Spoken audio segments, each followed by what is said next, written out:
Olá, sextou com S de saúde. Eu sou Paula Morisco e hoje nós estamos aqui com um bate-papo super gostoso para a gente entender um pouquinho sobre gerenciamento do envelhecimento e ancestralidade com a super doutora Vanessa Noronha. Seja bem-vinda, doutora! A doutora, eu vou fazer uma breve leitura do currículo da doutora. A doutora é biomédica esteta, mas também já foi uma artista da música. Nas horas vagas hoje ainda surfa nessa onda, que eu sei. E já está habituada, então, com a importância da boa imagem pessoal, da gestão da beleza, de ser bem vista na sociedade, né?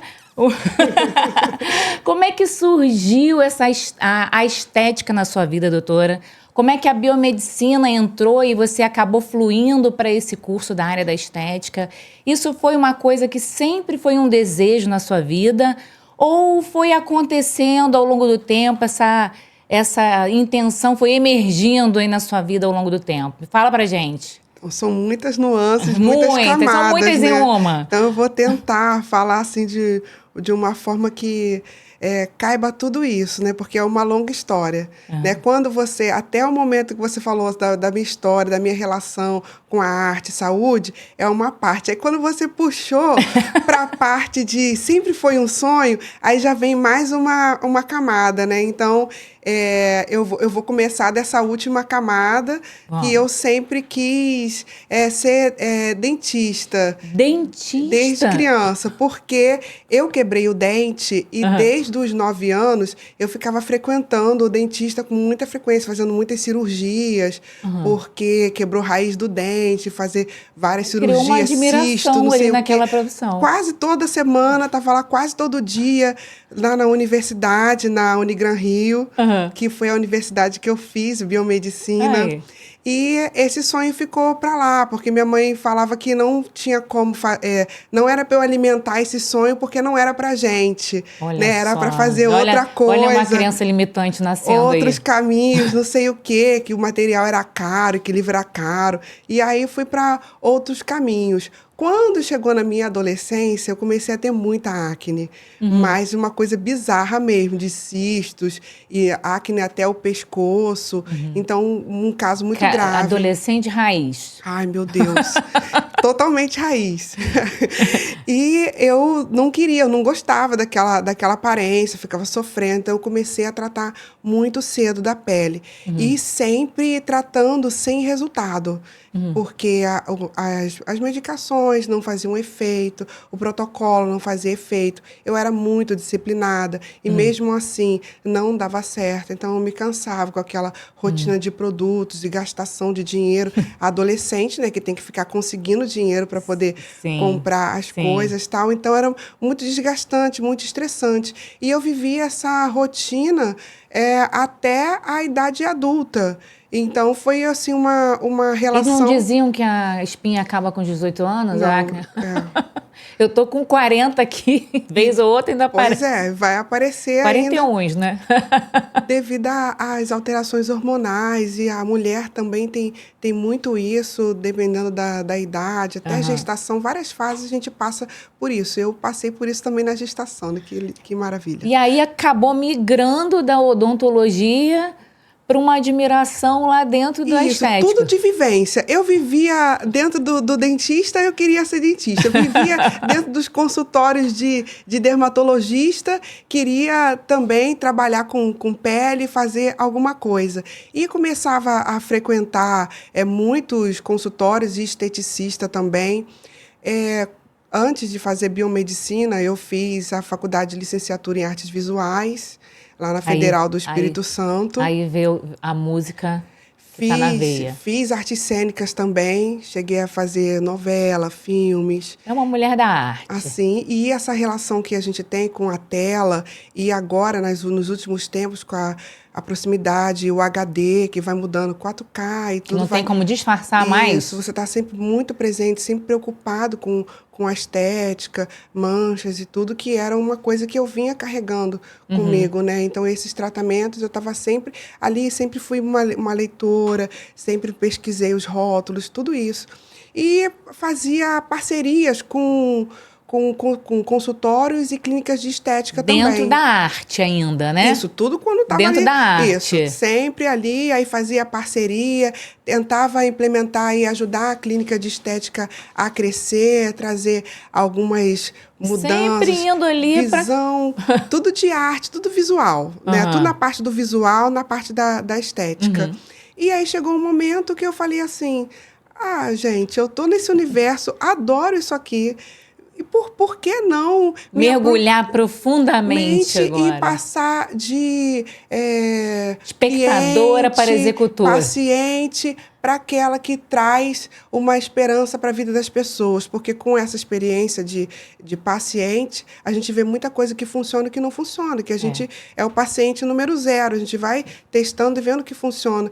E eu falei assim, gente, eu preciso fazer alguma coisa pelas pessoas. Porque o limite já do meu conhecimento, da minha capacidade, acabou. Eu preciso mergulhar fundo.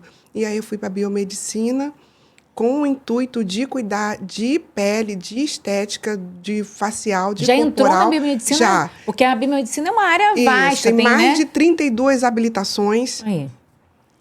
Mas já entrou lá querendo a estética? Sim, não foquei em análises clínicas, em nada. Eu queria exatamente focada nisso. E desde que eu comecei a faculdade, eu já comecei a estudar a estética paralelamente, porque na faculdade a gente só vai ver lá no 6º período. Já foi fazendo então, o lato sensu ali em paralelo. Voraz, comprando os livros e mergulhando. Já li o rótulo, né? Pronto. Por que não ia ler o livro didático, não é verdade?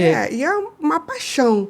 E então eu mergulhei nesse universo e quando eu comecei a estagiar, a fazer as práticas, os professores me incentivavam, elogiavam, e os pacientes, que a gente pratica na clínica, né? Que na faculdade tem uma clínica que você pratica. Não é toda a faculdade que tem esse benefício, eu fui privilegiada. E a gente pratica e fala assim, você tem a mão leve, e isso vai incentivando. E durante o estágio eu já prescrevia para os meus amigos, porque eu era uma pesquisadora voraz, né? Então, os meus amigos de profissão falavam, Vanessa, prescreve para mim o skincare, pra mim. Aí a professora ia lá, via se estava tudo certinho, assinava, já comecei, carimbava. Ou seja, quando houve essa transição de carreira, os amigos lá do antigo grupo social que eram em torno dessa profissão começaram a fazer fila de espera para os atendimentos estéticos. Isso mesmo. Aí os meus colegas, agora eu não estou mais nas novelas, nem nos filmes, mas os meus amigos que estão sempre presentes no meu consultório também, me apoiando. Inclusive os meus amigos de profissão também estão sempre presentes e me apoiando e eu auxiliando, porque essa troca é que faz a vida acontecer e a nossa profissão ter valor. O Brasil, por muito tempo, né, nós fomos espectadores da indústria da beleza, né, dos grandes tratamentos de ponta. A gente, por muito tempo, achou que isso era inacessível a nós, né? Mas, atualmente, o Brasil é o 4º maior mercado de beleza e de cuidados pessoais do mundo e está em ascensão. Só que eu acho que quando essa estatística, ela está baseada numa beleza que não é só intervenção terapêutica. Ela também engloba tratamentos, investimentos em beleza de uma forma geral. Cuidados de manicure, pedicure, né? Cabelo. E dentre esses, está incluído também a estética da harmonização, né? Da tão falada, nesse nosso momento, da harmonização facial e corporal. Só que essa mudança nos impactou como sociedade que percebe essas mudanças de uma forma muito particular, né? Tanto que a intervenção estética acabou mudando o nome para gerenciamento do envelhecimento. Como que você percebe essas mudanças desde a aproximação do mercado a todos os perfis de faixa etária até essa mudança de compreensão de como tratar a estética na vida do brasileiro? Uma história que vai se complementando, porque no início da estética a gente tem mais contato com o que a gente vê na TV e Nas no novelas. rádio, porque antigamente era muito rádio, a gente ouvia muito, escutava muito falar sobre Ivo Pitangui e muitas, né? E o A gente achava que tudo ia acabar em plástica, né? A Isso. solução era uma cirurgia plástica. Ou se não fosse a plástica, ia ser aquela misturinha mágica do Ivo Pitangui com aqueles creminhos que todo mundo fazia para poder buscar a aparência e a beleza. Então, era muito plástico, muito automático. Era cirurgia e Quase um padrão, né? só isso. Reprodução de cirurgia. Não tinha outra coisa, era cirurgia e creminho. O mundo foi evoluindo. Mas os creminhos não eram tão eficientes assim, né? Não, como hoje também não tem a eficiência que a gente consegue com outros tipos de tratamento. Para a época, funcionava, era a única coisa que tinha. Então, um peeling era a única coisa que tinha. Hoje a gente tem muitas tecnologias que a gente pode usar. Então, o mundo foi mudando e o gerenciamento do envelhecimento surgiu porque essas outras práticas começaram a entrar em desuso, porque transformava a pele da pessoa na aparência, mas não transformava por dentro, não nutria, só cortava, costurava, puxava, deformava e não tratava.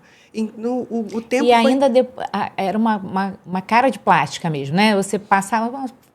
O ano fez alguma coisa ali, né? A orelha mais virada, mais torta, tudo assim, muito artificial, porque é como se fosse um plástico mesmo, você puxar, esgarçar e costurar para poder tentar segurar aquela pele no lugar.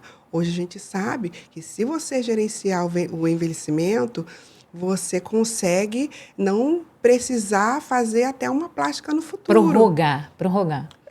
Ou prorrogar ou cortar da vida. Cortar da vida, com um bioestimulador de colágeno, com outros procedimentos, técnicas e terapias com aparelhos, você consegue evitar isso. A nossa pele vai cair, o envelhecimento vai chegar. Isso não mudou. Nós continuamos envelhecendo. Não mudou? Poxa vida. Um pouco. Porque se você fizer as comparações, parece que antigamente as pessoas envelheciam muito mais rápido. Sim, sem dúvida, né? Não tem esses comparativos da internet? Isso. Você coloca lá, Tarcísio Meira, 45 anos, Cauã Raymond, 45 anos. O que aconteceu? Que pílula é essa mágica, né? Que pílula é essa mágica? Então, talvez, se a gente pudesse estabelecer uma métrica, a gente teve há um tempo atrás, a gente tinha creminho e cirurgia. Isso. E hoje, desde do aperfeiçoamento das técnicas cirúrgicas, né, até o crescimento da indústria cosmética, você teve aqui uma formação de intervenções intermediárias. Sim. Né, que retardaram a chegada da cirurgia ou até tiraram ali da proposta de gerenciamento do envelhecimento. Isso. Gerenciamento mudou, não é mais intervenção estética, é gerenciar o envelhecimento. Isso. Então, esse cenário de gerenciar, ou talvez a educação estética, a educação em saúde, provavelmente nos trouxe também um público mais exigente. Sim. Eu não sei se também o Google, né, os sites de busca, que hoje todo mundo quer saber um pouco, né, a informação está ali na palma da mão, isso trouxe uma exigência ao público, né, deixou o mercado diante de um usuário que acha que entende ou tem um mínimo de informação ali acerca daquele produto e também... Essa informação ela pode estar ligada desde um usuário que deseja produtos mais naturais, sustentáveis, que agridem menos a natureza, ou também que buscam uma ação de mais naturalidade. É isso que chega ali no seu consultório? O que você percebe? Não, é isso que chega, porque eu atendo públicos diferentes, desde o público que tem conhecimento...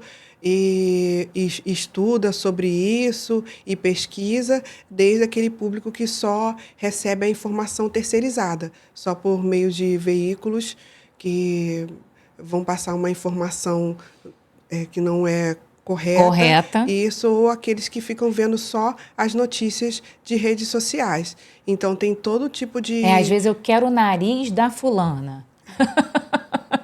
Ou, coitada, gente, se tirar o nariz da fulana... Ou não consegue nem saber assim. a diferença de um procedimento. Acha que Botox é para colocar na boca, para poder projetar a boca. A gente coloca Botox também, mas com outra objetivo. finalidade. Não é isso. O preenchimento não se faz com Botox. Então, tem gente que não sabe. Mas a maioria tem a informação correta, tem acesso à informação, pesquisa e quer saber mais. Hoje, a minha luta é pela reeducação em saúde, a reeducação estética, é esse plano, é esse gerenciamento, para que a pessoa entenda que não pode chegar no consultório com 40 anos e começar a fazer os tratamentos. Ela precisa chegar antes. Ela precisa ser uma boa gestão, você começa a fazer na adolescência. Explica para a gente aí, falou, o que seria, então, a grande diferença de simplesmente uma simples intervenção sem planejamento e o gerenciamento em si, que vejo hoje que é o modelo ideal de cuidado estético. Sim, porque quando tem a possibilidade de chegar no consultório cedo, um adolescente, e já começar... mas vai fazer tratamento no adolescente? Não é isso, é uma reeducação.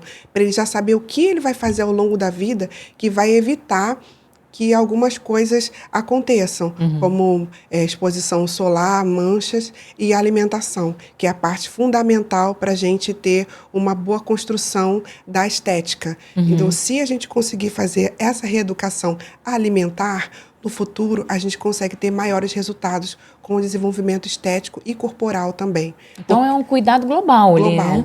Isso a gente não consegue muito. O que a gente consegue hoje é que a pessoa chegue com 25 anos, porque ela já começa... É a média que você percebe ali na chegada no consultório. Começa a sentir que alguma coisa diferente está acontecendo, que ela começa a ser impactada pelo envelhecimento, e quando os nossos níveis de colágeno começam a cair, ácido hialurônico também, começa a cair nessa idade, então ela começa já a ver a diferença da pele, a pele começa a ficar ou mais seca ou mais oleosa, dependendo da pessoa. E nessa época, é a época que você começa a tratar. Quer dizer, a chegada pode ser ali na adolescência para o tratamento de acne e ela pode perpetuar, melhorou a acne, mas pode perpetuar através de já gerenciar para não ficar velho. E eu sugiro que chegue no consultório mesmo sem acne. Tem um filho adolescente, um neto, que geralmente os netos vão com os avós na consulta, ficam com os netos. Eu tenho pacientes que levam o netinho, a netinha na consulta, e eu já aproveito essa oportunidade para poder falar, mesmo se tenha acne ou se não tiver acne, não tem problema. Eu falo sobre gestão do envelhecimento, tento incentivar aquela criança, aquele adolescente a ter essa visão, porque é uma poupança, um dinheiro que ela vai economizar no futuro. Quando você começa a se cuidar hoje, você faz uma poupança no futuro de que você vai poupar para fazer um bioestimulador de colágeno para poder corrigir.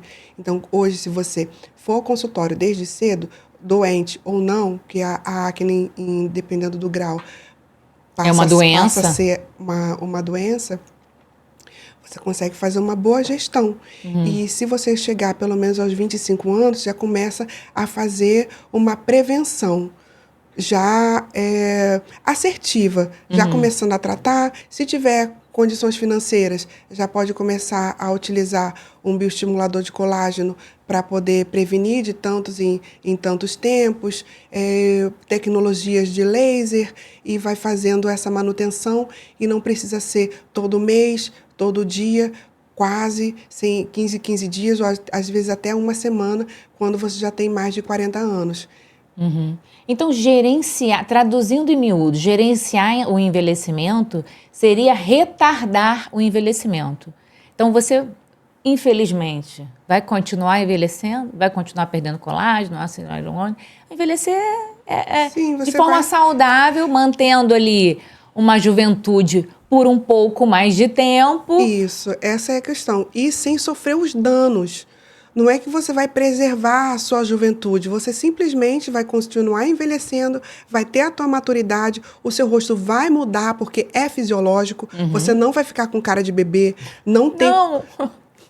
Porque tem gente que acha que vai ficar, que vai no consultório e mesmo que gastar todo o dinheiro fazendo tratamento, quer ficar com a cara de quando tinha 20 anos. Não vai ficar porque é fisiológico. Será que isso também, essa mudança de mentalidade, vai refletir em rostos talvez menos paralisados, né? Sim. Porque chega um ponto, Mais tranquilos. né? Rostos mais tranquilos, mais expressivos, né? E ainda assim mais jovens. Será que pode ser? Pode. Pode ter esse impacto, né? Pode ter esse impacto e é possível. Porque as tecnologias, elas são Tem uma acessíveis. troca ali. Tem condições de você fazer esse gerenciamento. Até para as pessoas hoje em dia, é muito difícil ela aceitar que para alguns procedimentos ela precisa tomar injeção. Quando fala injeção, ela fala assim, ela não sabe nem o que contém a injeção. Sim, E já ela tem já fala aquele assim, pânico. ai, não quero fazer coisas invasivas, não quero fazer nada que não seja natural. Mas não sabe o que tem ali dentro. Aí eu venho para aquela questão. Me fala uma coisa, você toma suplemento? Toma creatina? Você toma vitamina D, vitamina C? A diferença é a faz forma de ingesta? aplicação do produto. Sabe? Então, as pessoas têm esse preconceito que vê uma agulha, vê uma cânula, já fica desesperada achando que vão ser Mas coisas tem não naturais. como... tem um tratamento alternativo para o não uso da agulha? Teria Tem. alguma estratégia alternativa? Tem. Os tratamentos alternativos que eu faço hoje para pacientes que não aceitam de forma nenhuma nenhum tipo de picadinha são as tecnologias, a laser e de ultrassom micro e macro focado. Então, quem não gosta de agulha, tem jeito. É possível fazer outras Um coisas. jeito parcial, porque a tecnologia, ela não isola a outra. Então, as pessoas têm muita tendência de querer fazer o ultraformer, porque é uma tecnologia de ultrassom que vai nas camadas profundas da pele, que atravessa até a musculatura, então dá uma firmeza à pele, mas não vai tratar as camadas que um bioestimulador de colágeno faz. Então, talvez o padrão ouro seria as terapias combinadas. Isso, exatamente. Creminho, injetável, instrumentação. Isso. Né? Protocolo de padrão ouro. Que É terapia combinada. Terapia Meu combinada. Deus, já vou anotar isso aí. Isso é a chave do sucesso. É você conseguir fazer pelo menos 3 procedimentos. O peeling, um laser e os bioestimuladores, que sejam de ultrassom microfocado e os injetáveis. Essa é a terapia combinada que vai evitar que você faça cirurgias desnecessárias no futuro, porque negligenciou a sua pele. Às vezes a gente negligencia até por falta de conhecimento, né? Falta de acesso a essa informação. Mas eu acho que gradativamente isso vai chegar a todas as esferas. Eu estou aqui para isso. Nós estamos aqui para levar informação de saúde e beleza para você aí. Mas falando em padrão, né? Padrão ouro de tratamento e padrão de beleza, mesmo diante do cenário que o Brasil é visto externamente como o país mais belo do mundo, né? Mesmo assim, as mulheres brasileiras se consideram feias. Elas não acham que elas estão à altura da beleza comparando com as demais mulheres do mundo.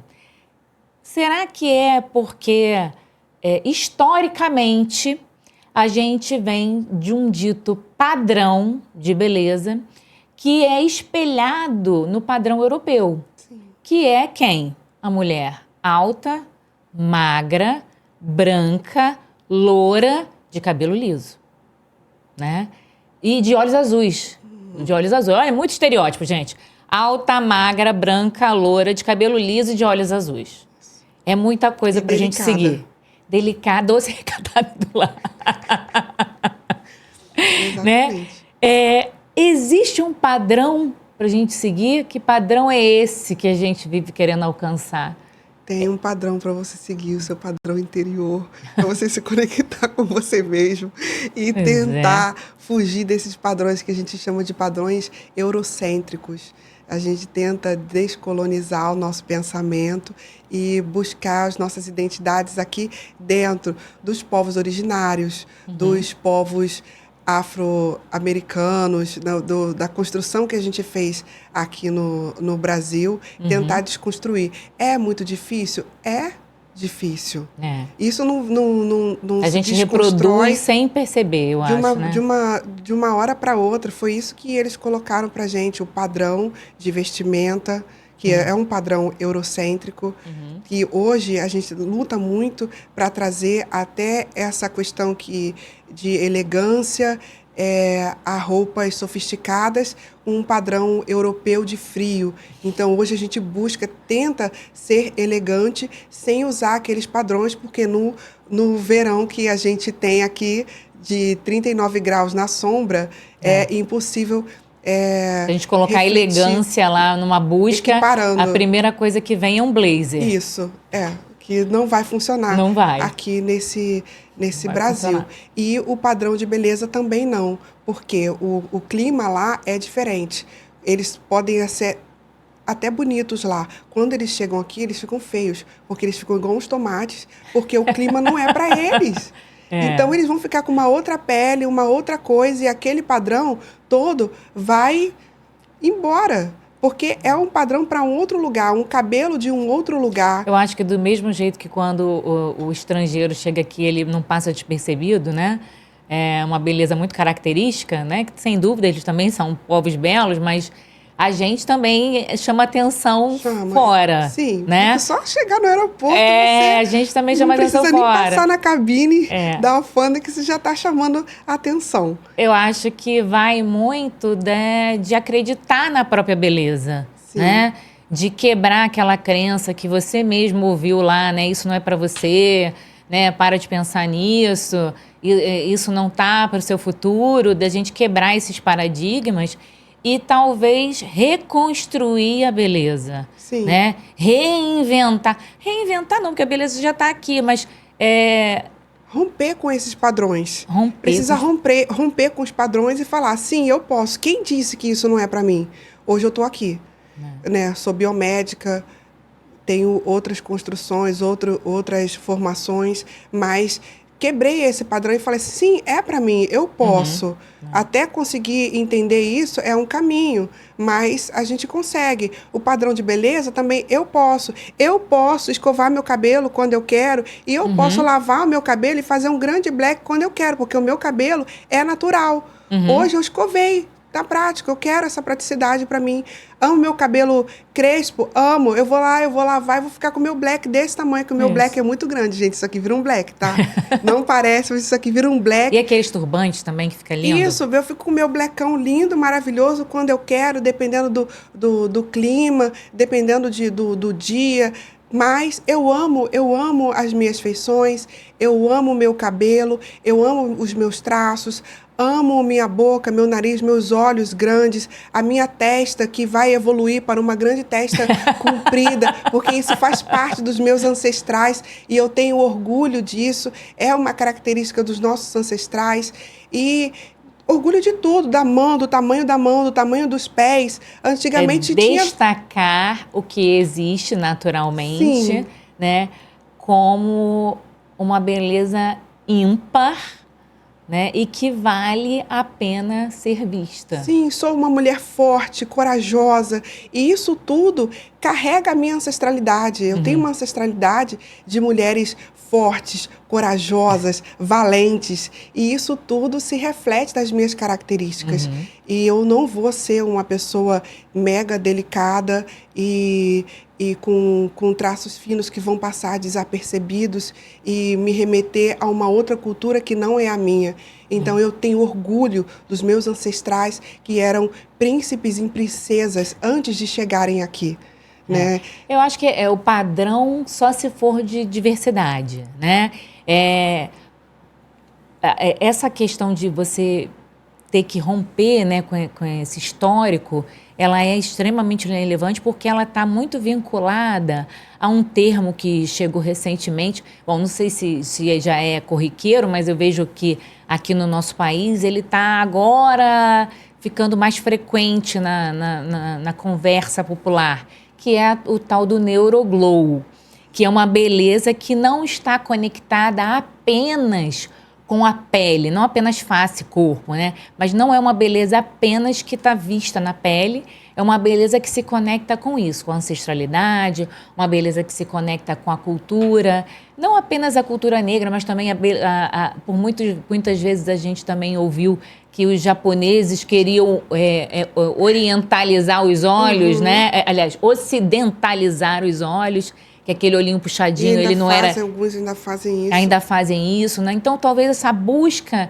de fortalecer determinadas raízes e entender que a diversidade ela tem um papel também que não é apenas de resgatar uma beleza física, mas também de acreditar no seu potencial de uma beleza que transcende a biologia. Sim, podemos dizer isso? Isso, e valorizar os nossos ancestrais, reconhecer a nossa cultura. Muitas pessoas se olham no espelho e não se reconhecem como brasileiros. Elas tentam buscar a sua identidade em outros lugares. Até fala assim, não, eu devo ter alguma ascendência japonesa, chinesa, porque meus olhos são puxados. Olha para dentro do Brasil e ver que os nossos povos indígenas têm algumas características que são verdade. Sabe, que pertencem a gente, que são os olhos, que um tipo de lábio que não é volumoso, é um lábio com outro tipo de formato, sabe?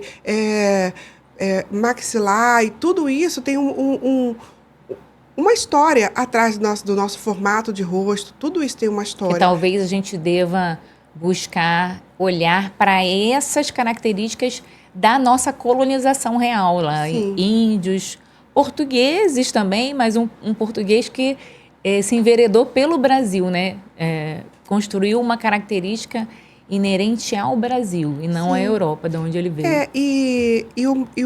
Uma dica, né, que eu quero deixar aqui para você que está assistindo esse podcast incrível, fortalecedor, é que uma maneira de você romper com esse padrão é você entender quem foram os seus ancestrais na história. Para você ter orgulho, você consegue romper com o padrão quando você se orgulha daquilo que você é. Se você não conhece a sua história, você não consegue romper com esses padrões. Agora, até tem uma questão que você pode construir a sua árvore genealógica, não tem?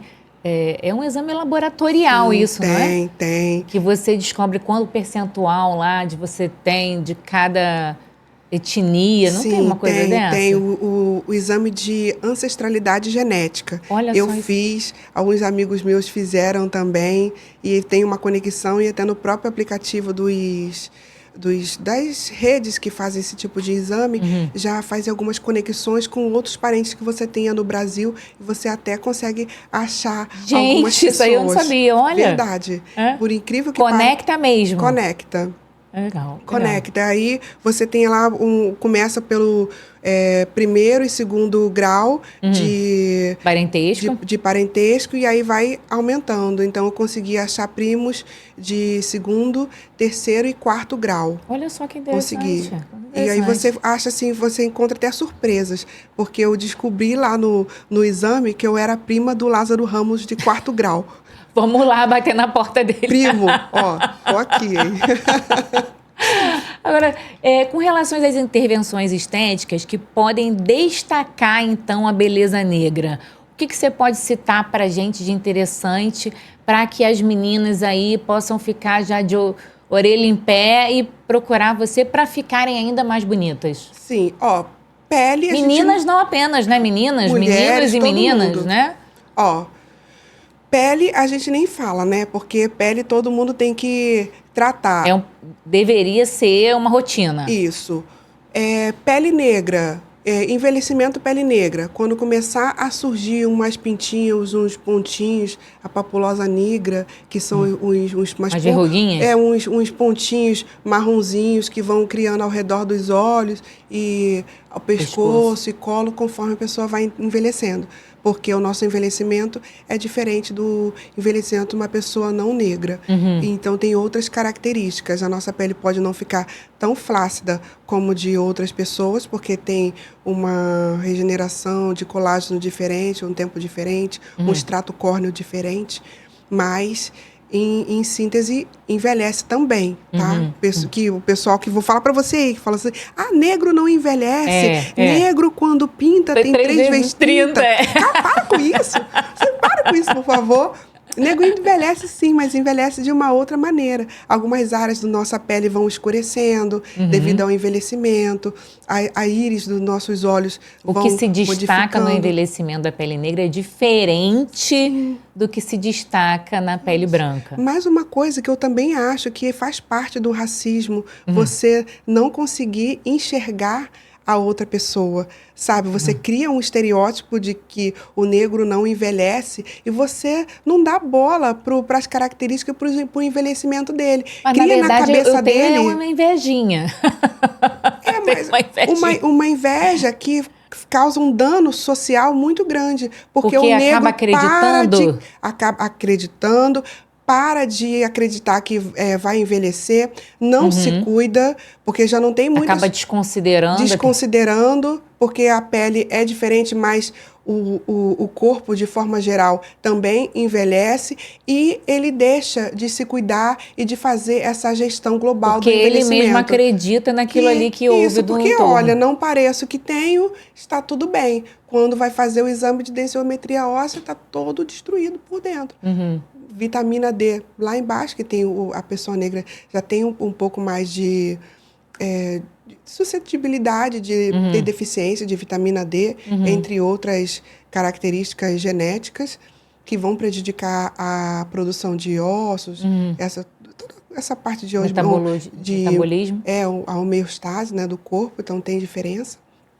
Não se cuida, sabe? Porque olha no espelho e não está vendo o envelhecimento chegar igual de uma pessoa branca. Então, isso faz distancia a saúde da pessoa negra, tanto a saúde mental quanto a saúde física. Essa gestão fica de lado. Consequentemente, você vai à praia, você vê muitas pessoas brancas caminhando no calçadão e as pessoas negras em casa porque não conseguem sair da cama, porque estão com artrose, artrite e mais um monte de coisa. Então, pegando esse gancho, mitos e verdades da pele negra.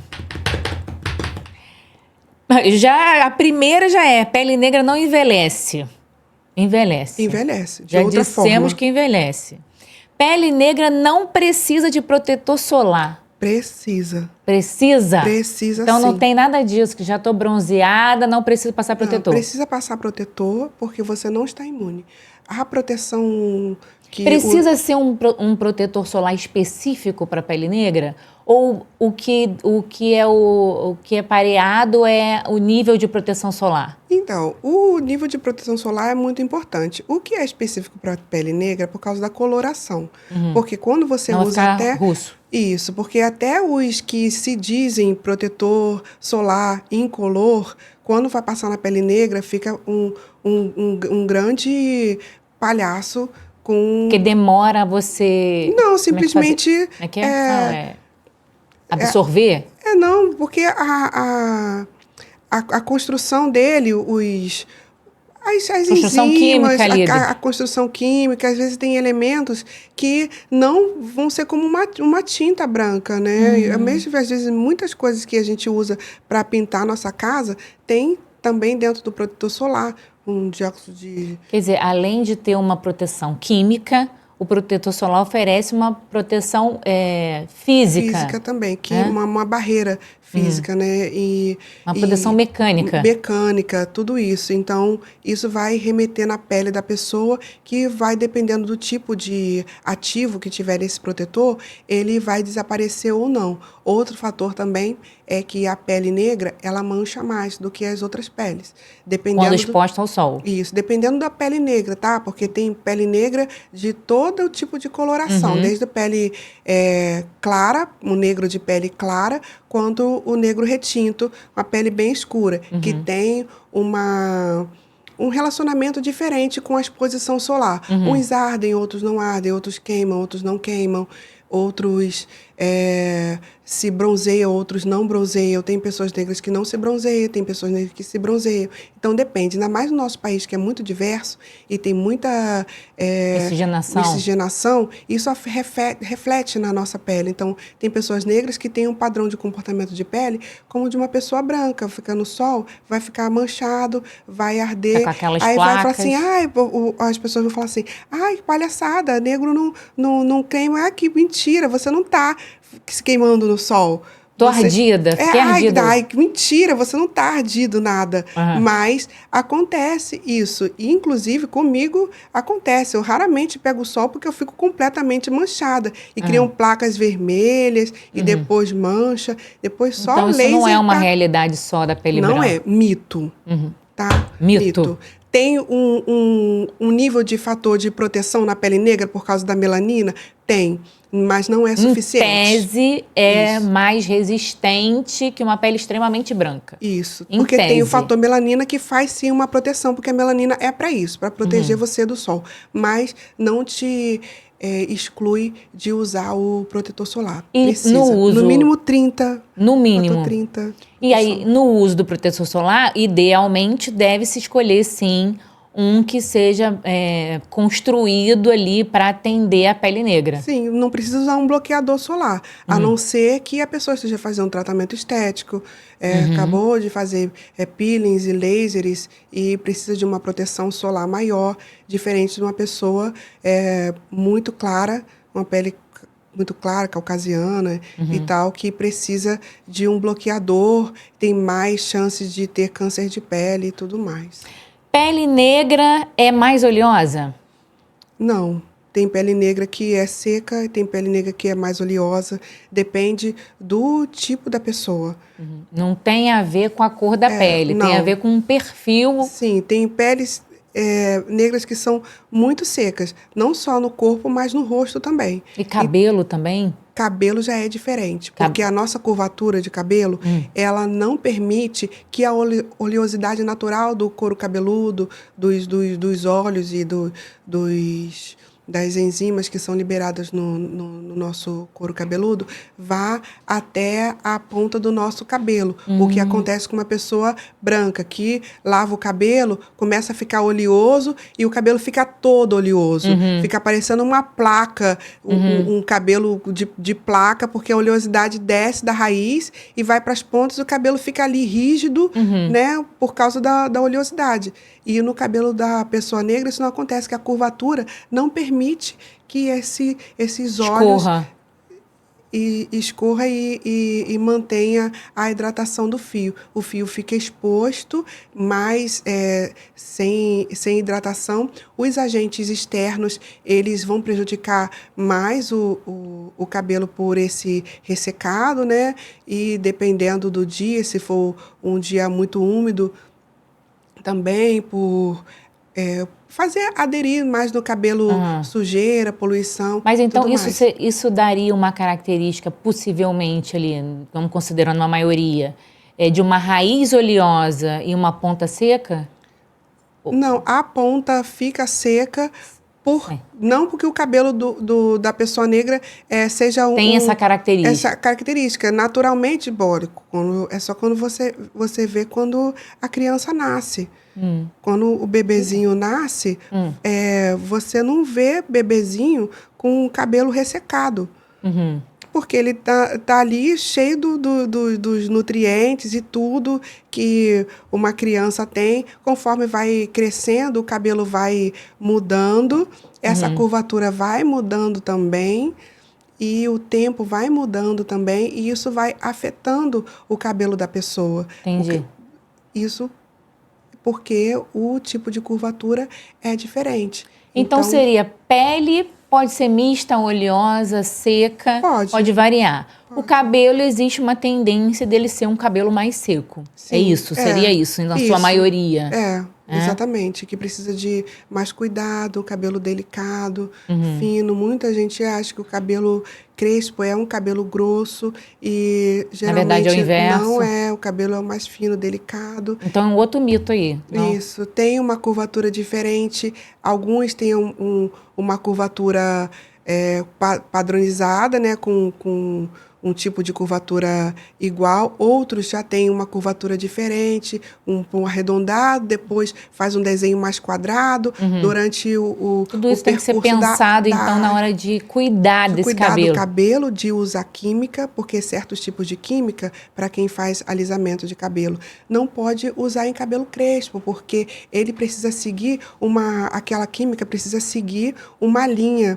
E como o cabelo crespo ele tem um desenho diferenciado, a química vai acabar quebrando aquele cabelo. Então, eu não vou ficar citando aqui os produtos, porque senão a pessoa vai começar a usar Comprar sem uma avaliação adequada. isso de um bom profissional.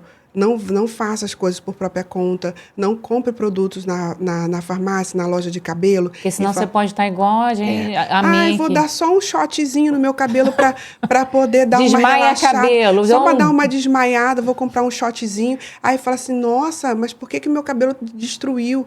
Tem que fazer a coisa certa, porque tem...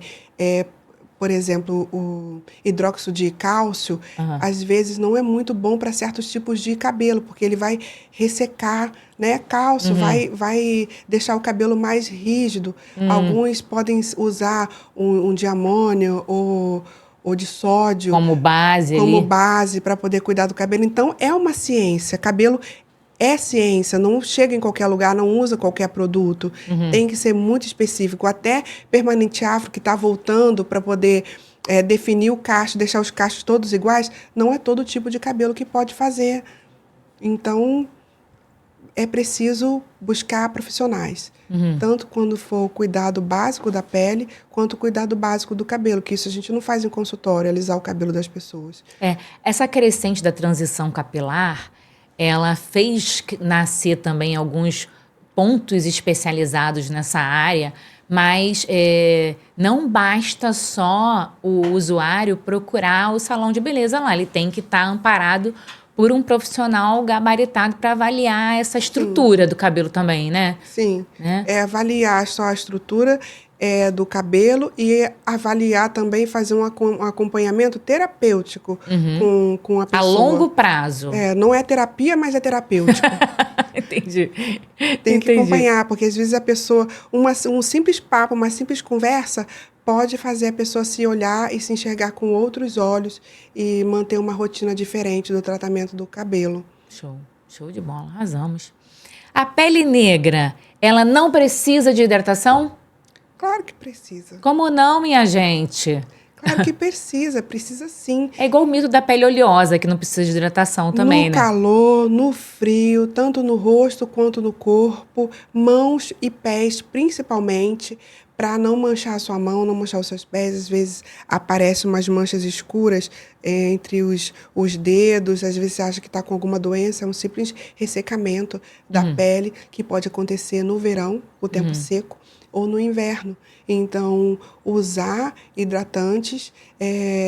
Preferencialmente também específicos para pele negra ou não tem esse impacto? Eu não acredito muito nessa mais comercialização e esse aproveitamento da indústria em focar produtos para pele negra para vender mais, tá? Porque a pele em si, ela vai utilizar o mesmo produto que uma outra pele ressecada. Tem que ser só um bom produto. Um bom produto. Com os componentes de boa qualidade. Isso, componentes de boa qualidade, com ceramidas, com aminoácidos, com óleos essenciais, óleos terapêuticos para a pele. Então, tem ótimos produtos para isso e principalmente para a hora do banho, que é uma coisa que eu quero deixar aqui, que é importante não só fazer a hidratação pós-banho, mas durante o banho, trocar o sabonete em barra por um sabonete líquido e preferencialmente para peles ressecada,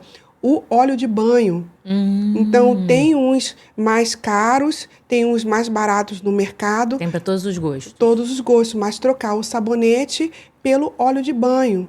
Vai limpar muito bem e vai fazer uma limpeza gentil, sem agredir a pele, e vai ter uma pele mais jovem por muito mais tempo.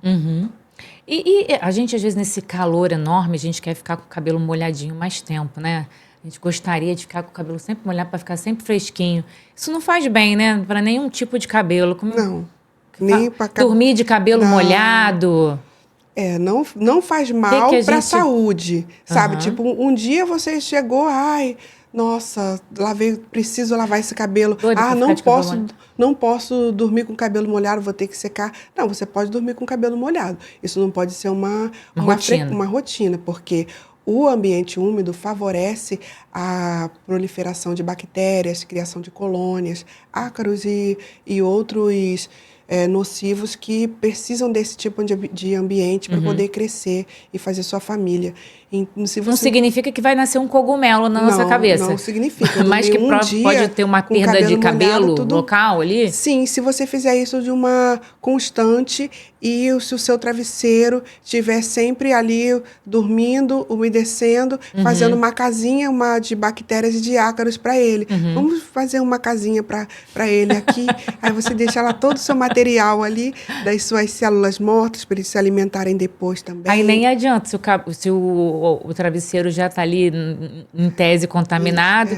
Se você deitar com o cabelo seco novamente... E se colocar no sol é pior. Ah, é? Porque aí... Tem que lavar mesmo. Não, troca o travesseiro. Tá. Não adianta trocar a fronha. Eu tô aqui pensando que era fronha só. Por um longo tempo, troca o travesseiro. Tem gente que não gosta de trocar travesseiro. Meu travesseirinho, meu cheirinho. Aquele que eu gosto, aquele já tá... Meu bem. Entendi. Troca o travesseiro, a fronha com frequência também precisa estar sempre limpa, porque o nosso corpo durante a noite ele faz essa limpeza. Banhos, tomar banho, a gente tem que falar assim, tomei banho à noite, não preciso tomar banho de manhã. Criança, minha filha.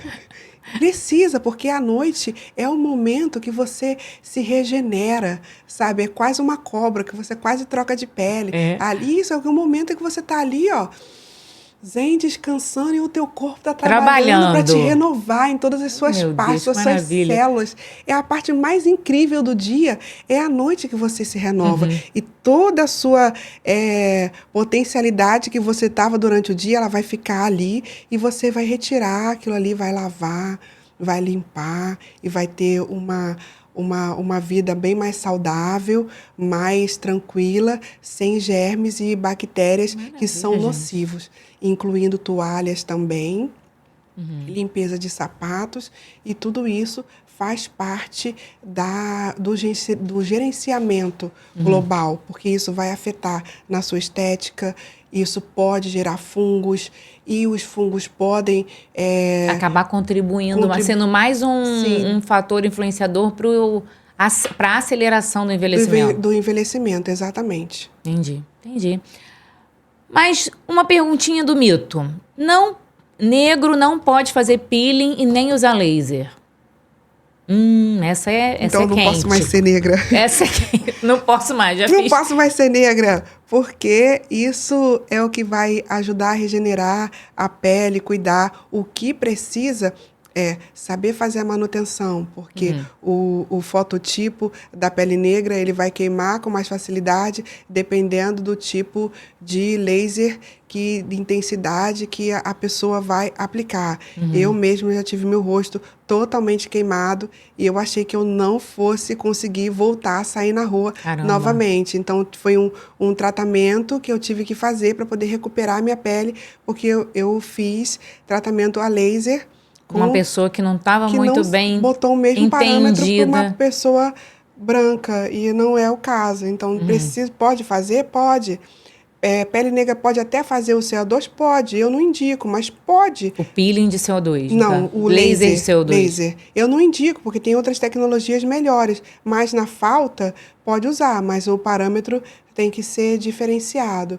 E outras também, a parte de epilação a laser, para tirar a remoção de pelos, que para a pele negra é muito importante também para diminuir foliculite, tanto da barba, nuca e virilha, axilas. Existe uma tendência maior do negro fazer foliculite? Claro, por causa da envergadura do pelo, que ele tem mais dificuldade de sair. De ganhar a pele. Isso. E isso faz com que cause uma inflamação e naquele espaço seja um lugar de acúmulo de bactérias. Então, tudo pode se resolver, tá? Não consigo resolver da parte básica, como a esfoliação com creminho em casa, não deixa isso progredir e evoluir. Sempre tem ajuda um profissional especializado, específico, que não vai queimar a sua pele.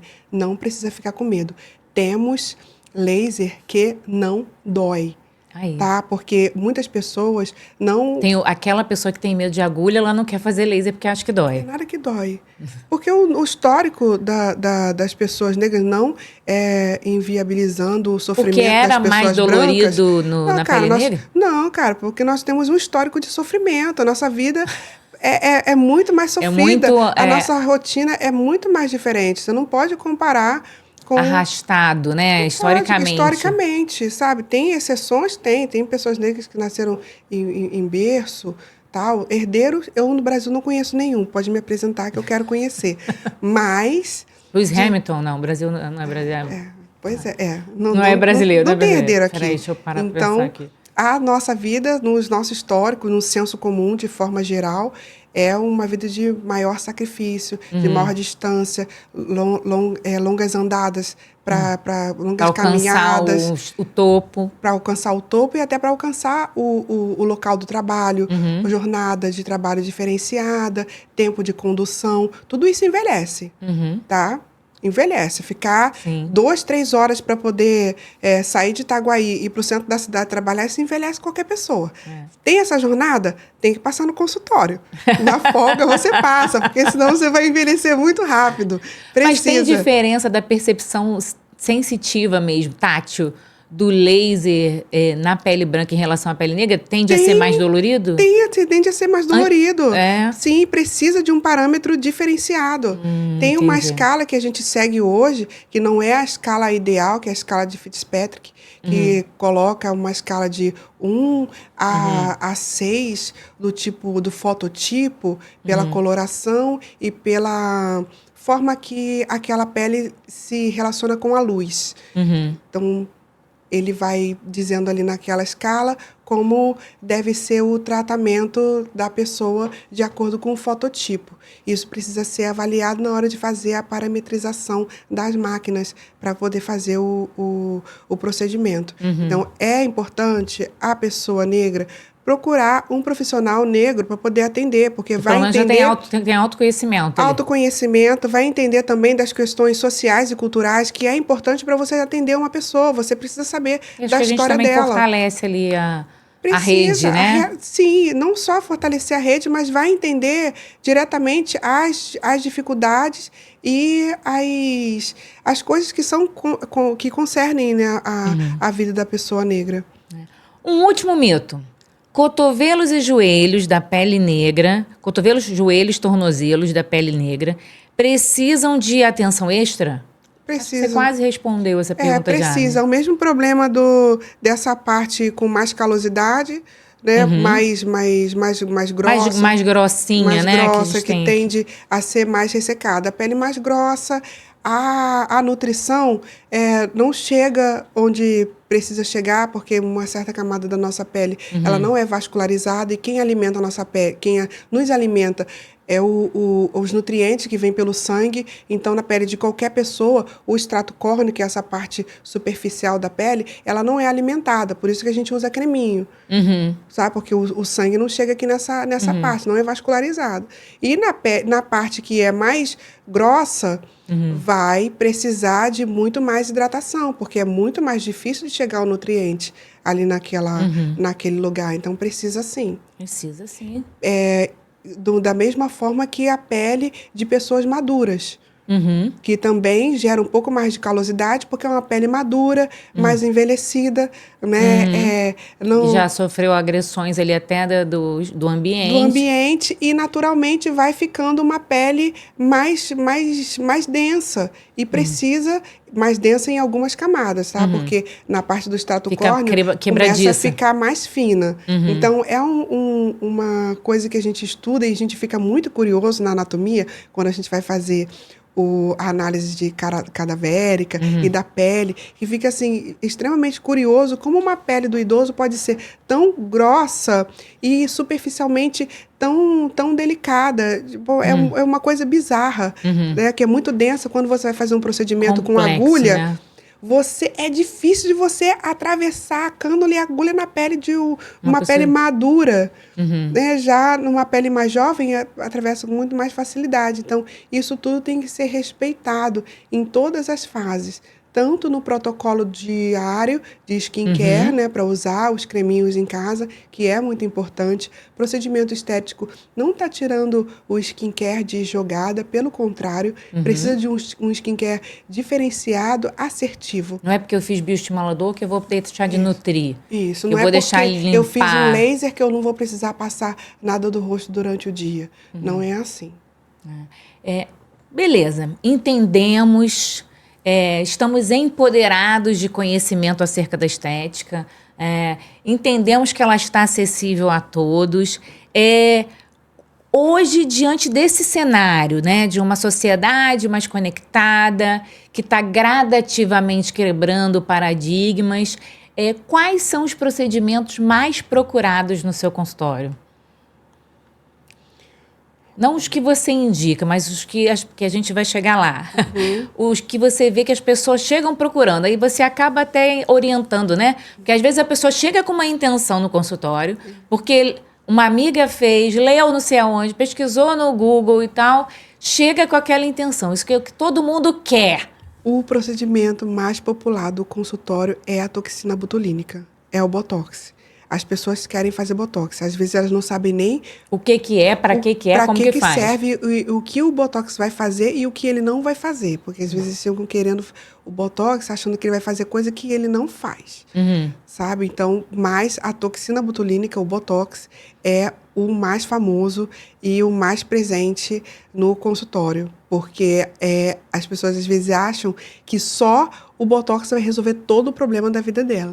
E não vai. Isso são só as mulheres, né? Porque a gente chegou a trazer aqui que os homens já desmistificaram também que não podem fazer procedimentos estéticos. Os homens também chegam com essa intenção, com essa ideia do Botox milagroso, ou eles vêm buscando outras coisas? Não, eles vêm sorrateiros. Eles vêm sorrateiros e perguntam, tô fazendo tantos anos, tô querendo dar uma melhorada, tô sentindo que tá diferente, o que eu posso fazer? Ele já não chega com o procedimento pronto. A mulherada que chega, ela quer quase pegar a sua caneta e marcar e dizer onde que ela quer a aplicação. Ela fala, olha, algumas já são frequentes de bioestimulador, eu quero que faça aqui, aqui, aqui. Aí eu falo assim, fiquei sabendo do X, que a artista Y tá usando. Não sei o quê. Eu falei assim, opa, não é por aí. O homem não. O homem ele chega mais tranquilo, aceitando um pouco mais de sugestão, um pouco tímido, e aí você vai caminhando aos poucos, geralmente muito aberto. Quando o homem chega no consultório, quando ele consegue chegar até ali, ele é um paciente incrível, permanece disciplinado, precisa de muita orientação mais do que as mulheres, aquela com que tem uma... Talvez porque já não vem com muita informação. Paciência. Às vezes até mandar um videozinho falando, explicando assim, olha, tal produto que está na receita número 1, número 2, é para usar dessa forma, e ter um acompanhamento, perguntar, tá usando isso, tá usando aquilo outro, tá usando protetor solar, às vezes confunde o protetor solar com uma outra coisa, mesmo que tenha escrito, mas o pânico de usar fazer uma rotina que não está acostumado, tinha até medo de usar de uma forma errada. De usar, sabe? Eu acho que é a mesma coisa a pessoa que cozinha, que não sabe cozinhar, não sabe bem para que serve o alho ou a cebola. Será que se eu colocar os dois aqui vai dar certo? É assim, um caminho que vai se construindo e aprendendo, mas são ótimos pacientes. Que ótimo, que ótimo. Aí, vamos então dar uma dica se você fosse dar uma orientação para uma pessoa que não tem tempo, até faz a rotina de cuidado da pele, né, na sua vida, mas para ir ao consultório, fazer algum tratamento, acredita que é muito ocupado e que é impossível fazer.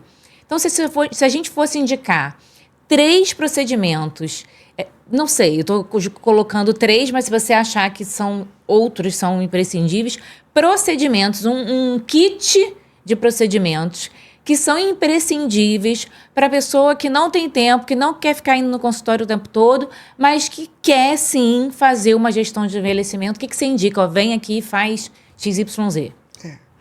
Olha, antes de responder essa pergunta, eu tenho que falar para você, eu sou uma pessoa sincera. A gente precisa dividir essa pergunta em 2 fases. Então vamos. Uma, o tempo, e outra, o dinheiro. Tá? Faixas de preço. Isso, pois é, porque tem procedimentos rápidos, assertivos, mas que custam mais, e procedimentos mais baratos, rápidos também, e outros mais demorados, e que vão fazer outro tipo de efeito, uma demora maior. No consultório, ele é rápido de ser feito, mas a longo prazo, o efeito, o resultado também... Dura mais tempo? Não, demora mais de você sim. conseguir resultado. Entendi. Sabe, o tipo de resultado é diferente. Tudo... Não se pode falar assim, 3 procedimentos só sem pensar na relação custo-benefício. Então, desse pacote, vamos estabelecer assim, nesse plano de cuidado mais acessível, a gente pode fazer um grupo de procedimentos. Pode. E de que tenha uma eficiência a longo prazo menor, seria isso, né?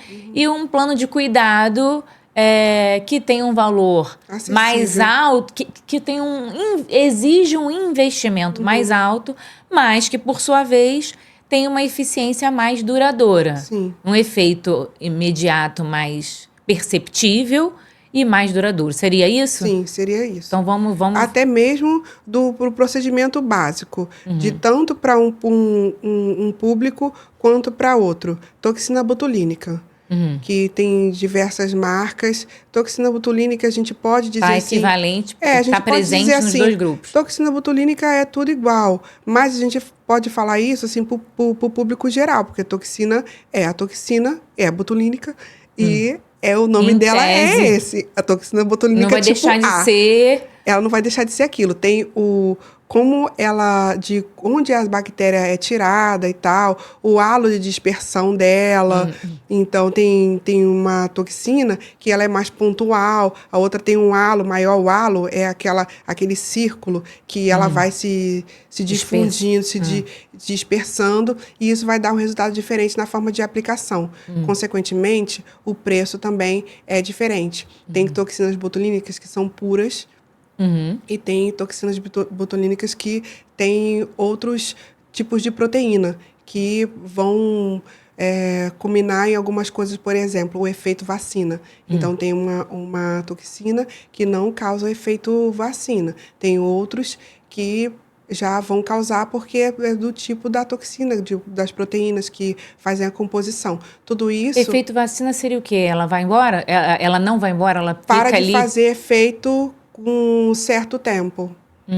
Sabe? Entendi. Você tem que começar a aplicar mais quantidade, ou a toxina não vai funcionar muito bem se você não respeitar o prazo o mínimo, né? Que são 3 meses, para você refazer a aplicação. Se você fizer uma vez no ano só, vai acabar tendo que usar uma quantidade maior. Maior também. Isso com todas. Do tempo, isso com todas acontece. Mas algumas têm algumas coisas específicas também. Então, a marca e o tipo de aplicação que ela vai oferecer para o paciente vai interferir no preço que a toxina oferece. Então, tem gente que quer um tipo de resultado, um tipo de quantidade para aquele resultado que vai interferir. Toxina botulínica, todo mundo pode fazer. Eu posso fazer 2 pontinhos aqui no seu lábio para poder relaxar um pouco o seu lábio, que às vezes a boca fica para dentro assim, tá? Pode dar um pontinho para poder relaxar. 2 pontinhos. Isso não... Aí a boca vai ficar assim, mas não pezinha, é isso? Dependendo, porque tem gente que bota a musculatura, puxa muito para dentro. Entendi. Da mesma forma que puxa muito para baixo. E fica muito triste. E aí Um sorriso triste. aí você pega algumas unidades aqui, outras unidades aqui, nesses dois pontinhos, Entendi. e o sorriso já fica melhor, não Olha fica mais só, triste. gente. Sabe? A alegria A volta. alegria volta. Às vezes a Olha. pessoa não tá nem triste e ela tá com aquela cara, porque a musculatura tá puxando para baixo. Assim, ó, tá te deprimindo, Entendi, te puxando entendi. o pescoço, puxando tudo. Entendi. Por causa desse músculo do platismo aqui, Entendi. sabe, vai puxando tudo, puxa tudo. Até a parte de cima aqui é tão, em algumas pessoas é tão forte que até puxa. Você dá alguns pontos aqui, dá uma relaxada. Isso tudo vai ser uma quantidade de toxina maior, uma ampola, às vezes, para uma pessoa só, poder fazer o rosto todo. Vai ter um custo. Mas se você for Então, aquele dá paciente... para... o que vai depender é o quanto é necessário, o que vai tornar um investimento maior ou menor é o quanto é necessário para o seu caso. Mas Isso. é possível fazer. ele estar presente tanto no Isso. investimento de baixo custo quanto no de alto custo. Faz 30 unidadezinhas só para dar uma relaxada na parte da testa, porque conforme o tempo vai passando, a gente fica bravo, se estressa nos dias de hoje. Que com isso? Com trânsito, com tudo. Acontece isso? Que absurdo. Aí fica muito mais bravo, às vezes sem querer, só por causa de um trânsito, o estresse, o dia a dia, deixa a pessoa muito mais brava, a pessoa não está nem percebendo que está brava. A toxina, a gente pode dar uns pontinhos, tal. Isso o seu custo vai ser menor. Entendi.